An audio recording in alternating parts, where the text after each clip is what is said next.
और जो भी एक्सीडेंट हो तो सिवान सिटी का नंबर है, आपके माध्यम से आप डाल भी सकते हैं नंबर उसको, कि कम से कम उस पर कॉल करें, कॉल करके तुरंत फ़ोन करें। हमारा एम्बुलेंस अगर कहीं पटना गोरखपुर नहीं जाएगा तो डेफिनेटली जाएगा, जैसे डेफिनेटली। अगर आप सही से आपकी गाड़ी के सारे कागज़ हैं, आप हेलमेट पहनते हैं, यातायात नियम का अनुपालन करते हैं, तो याद रखिए इस स्वतंत्रता दिवस के अवसर पर आप देश की सेवा कर रहे हैं, तो यह काम आपको स्वयं ही करना है। यहाँ पे ट्रैफिक पुलिस के जितने भी जवान हैं और जवानकर्मी हैं, फीमेल हैं, उनको दिया है। और सबसे मुझे जो लगता है, डरना सही वर्ड नहीं है। उन्हें इस बात को समझना चाहिए कि बेसिक जो यातायात कानून है उसका उल्लंघन नहीं करना है। डरने से डर के आप गलत काम कर रहे हैं तो ये गलत है। BA, BCom, BSc, MA, MCom करें विश्व की सबसे बड़ी यूनिवर्सिटी इग्नू से। सॉल्व असाइनमेंट्स और गाइड बुक्स प्राप्त करें। संपर्क करें Mahakal computers, DAV PG college के पास, पंच मंदिरा मोड़ से दाहिने, सिवान। CPR का जो ट्रेनिंग दिया जा रहा है सिवान हॉस्पिटल और यातायात पुलिस सिवान की ओर से, ये जहन में दिमाग में आया कैसे कि ये चीज़ें होनी चाहिए? पहले तो स्वतंत्रता दिवस की हार्दिक शुभकामनाएं। और जैसा कि आप सभी को पता है कि यातायात थाना सिवान में ऑपरेशनल है और यहाँ पे ट्रैफिक डेस्क पर ट्रैफिक इंस्पेक्टर की पहला पदस्थापन है। तो इस दिशा में लगातार काम किया जा रहा है और ये विचार इसी से आया है क्योंकि इस बात को अब सबको समझना पड़ेगा कि यातायात एक मल्टी स्टेक वाला काम है जिसमें कई सारी एजेंसियों को काम करना पड़ता है और उसमें पुलिस प्रशासन, नगर निगम, डॉक्टर्स की community, highway authority, ambulance community, सबका जुड़ना ज़रूरी है, तभी यह यातायात जो है सुचारू रूप से चलता है।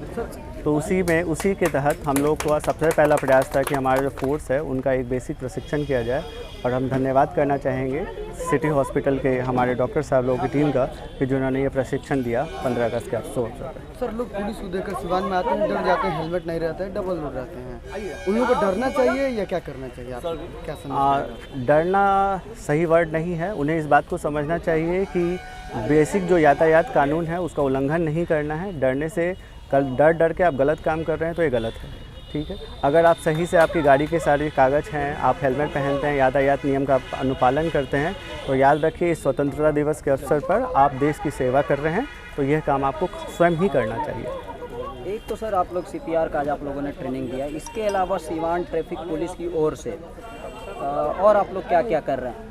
ये काफ़ी बृहद स्तर का काम है, इसमें काफ़ी कुछ हो रहा होगा। आपने देखी होगी कि नई गाड़ियाँ सिवान को मिली हैं, तो हमारा पुलिस मुख्यालय भी इस दिशा में कार्यरत है। आप देख रहे होंगे कि हमारे पास नए रेनकोट दिए गए हैं, तो हमारे फोर्सेस का ध्यान रखा जा रहा है कि बारिश के टाइम में रेनकोट की ज़रूरत होगी, तो कुछ दिनों में आप देखेंगे कि बारिश के टाइम में भी ये लोग रेनकोट में रहेंगे।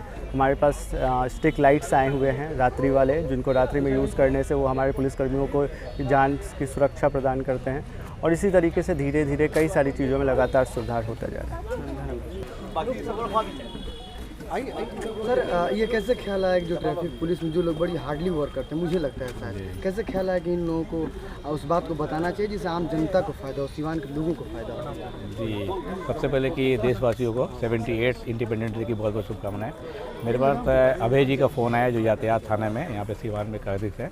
उनका फ़ोन मेरे पास 5 दिन पहले आया कि डॉक्टर साहब हम लोग ऐसा सोच रहे हैं कि कुछ ट्रेनिंग दे दी जाए हमारे ट्रैफिक वालों को कि CPR की या रोड ट्रैफिक में कैसे आता है, कि पेशेंट को कैसे पहुंचाना है हॉस्पिटल, तो वो लोग सबसे महत्वपूर्ण है। तो उनका सोच था ये, और साथ में हम लोग जुड़े और जुड़ के बहुत अच्छा लगा कि हम लोग ये ट्रेनिंग देने के लिए यहाँ पे ट्रैफिक पुलिस के जितने भी जवान हैं और जवानकर्मी हैं, फीमेल हैं, उनको दिया है। और सबसे मुझे जो लगता है एज ए पर्सनली कि सबसे इम्पॉर्टेंट काम उनका होता है जो रोड पे रहता है, तो वो रोड पे दिन रात रहते हैं, तो उनको सबसे पहले ये ट्रेनिंग देनी बहुत ज़रूरी है कि कम से कम उनको आना चाहिए कि पेशेंट जब एक्सीडेंट होता है तो उनको करना क्या है, कैसे हॉस्पिटल पहुंचाना है। सिटी हॉस्पिटल आगामी आने वाले दिनों में क्या बेटर तरीके से सिस्टम से इन लोग का CPR की ऐसे ट्रेनिंग दी? हाँ, डेफिनेटली हम लोग सोच है, हम लोग हमारी बात भी हुई है उनसे कि 2 महीने 3 महीने में एक बार आके या अपने हॉस्पिटल में बुला के एक बार इनको ट्रेनिंग दी जाए। जो पोस्टेड है यहाँ पे उन लोग की ट्रेनिंग दी जाए, CPR कैसे करते हैं, फर्स्ट एड कैसे दी जाती है रोड ट्रैफिक में, उसका। एम्बुलेंस का आपने बात किया था, free ambulance Siwan city hospital. जी जी जी